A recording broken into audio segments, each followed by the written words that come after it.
Hey, save my coin budget friends. It's your Shalisha, and in today's video we're going to do my November monthly budget. So if you like budgeting videos, cash stuffing, sinking funds, sync up other finances on a low income, go ahead and hit that like and subscribe button so you do not miss time to post. If this is your first time seeing my video, hey, thank you so much for clicking on it. If you're a return subscriber and oldie but goodie, hey, thank you so much for coming on back. Beginning to look a lot like Christmas. Yeah, I'm so we are in the 2025 Save My Coin Budgets Financial Planner. This is available for pre-order on Black Friday, November 29th.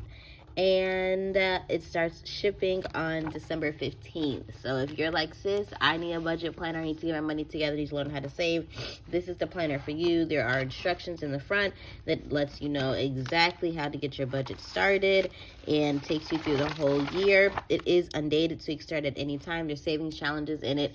Go ahead and check out the flip through video. I will link it above so you can go ahead and see that. But let's get into my November monthly budget. So this planner is undated, so you can go in and write in your dates, or if you are into stickers, this does give you the opportunity to personalize the planner with some stickers. I like to just go in and write them.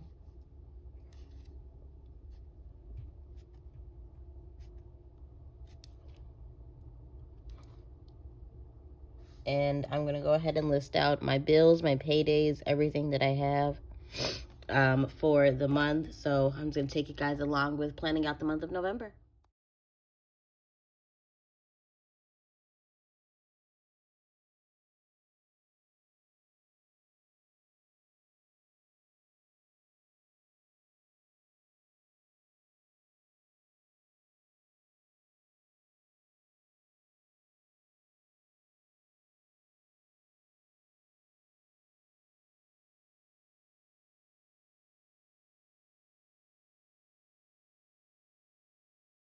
All right, so we have went ahead and laid out some stickers as well as our bills on the dates that they are due for our monthly layout. So now we're going to get into our monthly budget. So this is to make sure that we have enough money coming in. So if I need to include any business income, or if I need to pick up a couple more hours at work, it lets me know if I need to arrange something to have some more money coming in to make sure that I'm able to pay my bills between my incomes. All right, so I'm gonna zoom y'all in and get all up in the business. So we have for my full-time job, I have 2 paychecks for the month of November, and the dates for that is 11/8, and the second one is 11/22. And I'm gonna budget it to be $1,385. I always under budget my income because just in case for whatever reason, taxes need to take out more, or there's a higher contribution for my 401k or whatever, I always under budget for what the lowest amount I could receive is. So we have the 1,385, and we are going to multiply that by 2 because I'm going to receive 2 paychecks.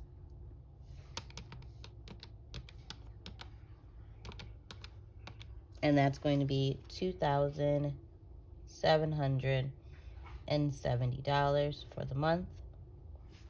So now we're going to start with my first fixed expenses. Fixed expenses are expenses that typically stay the same from month to month.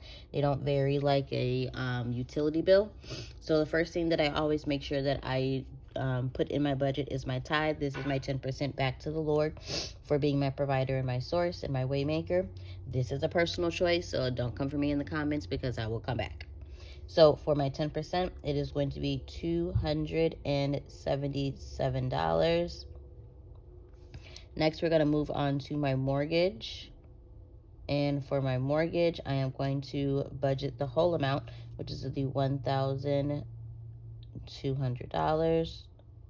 It did just go up for taxes starting in January, so I am increasing that now because right now it's $1,000.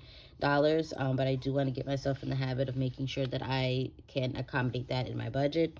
Next is my HOA, which is my homeowner's insurance, which is $75.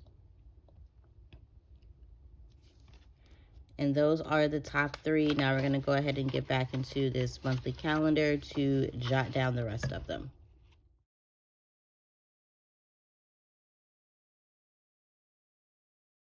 All right, so we went ahead and jotted all of the bills down in their necessary categories between fixed and variable. So we're going to go ahead and count up my fixed expenses and see what we have that we can put into our variable expenses. So I have my tithe, my mortgage, my HOA, my AT&T internet, my State Farm insurance, as well as my AT&T phone bill. I am looking to see if I have a cheaper option for phones after I pay off my current phone.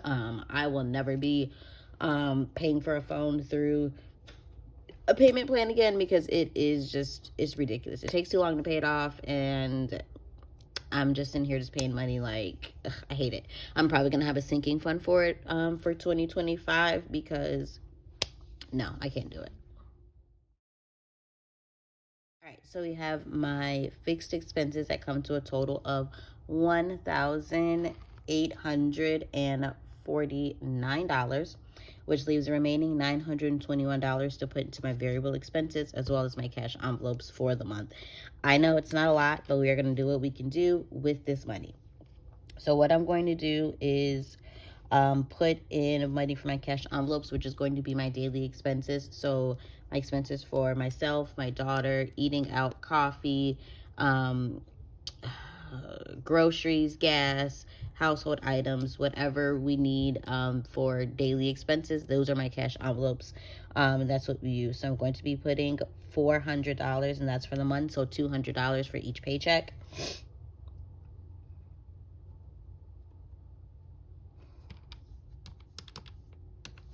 And then I have my NICOR and my ComEd, and I'm going to be budgeting $75 for those.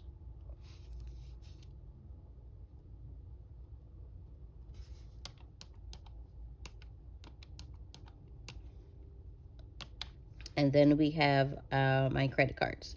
So I do have my Target credit card that I would like to pay off because I did do some shopping with it, so $100. And then I would like to pay off my Walmart, which is now Capital One credit card. That is $83.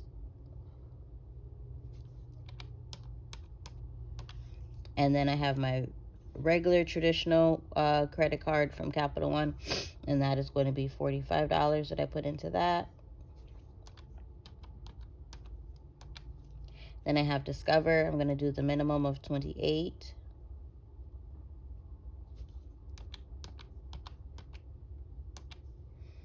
And then I have Ulta, and that one is, I think, a minimum of $32, but I'm going to do a little extra of doing $45. All right, so we got some coinage left. So what I'm going, let's see, subtracted by 921. So we have $70 left. So what I'm going to do is I'm going to put this into my sinking fund, which I only have one right now, which is Christmas. And I'm just going to put that $70 into there. So now I can buy something else for Christmas. So we're just going to go ahead and retally up our variable expenses to make sure that we did not over budget a category. And then we're going to finish out our monthly budget down here. Okay, so we went ahead and recalculated our variable expenses, which does come to the remaining amount of $921, which means that we do not have anything left on the table. So we've given every dollar a place in a home.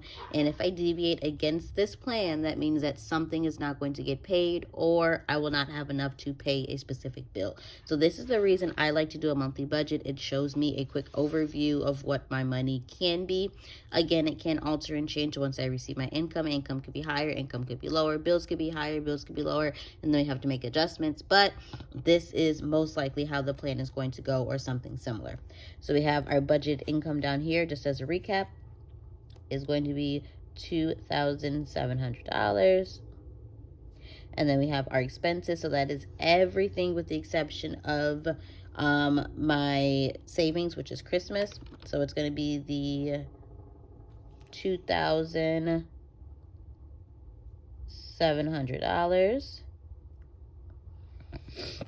We have savings, which is the only savings category we have here, is $70. And then we have the cash withdrawal, which is for my cash envelopes, which will be $40. I'm sorry, $400. So that is how we are breaking down our monthly budget. I will come back and do a paycheck budget when I receive my first paycheck for the month of November. So we're going to do a budget just to see how the plan could actually go, and then we're going to do an actuals and a recap, and then we'll get into the cash stuffing and cash breakdown. So if you like budgeting videos as a single mom, go ahead and hit that follow bell so you do not miss time when I post. I love you. Till I'm back. Be blessed. Bye.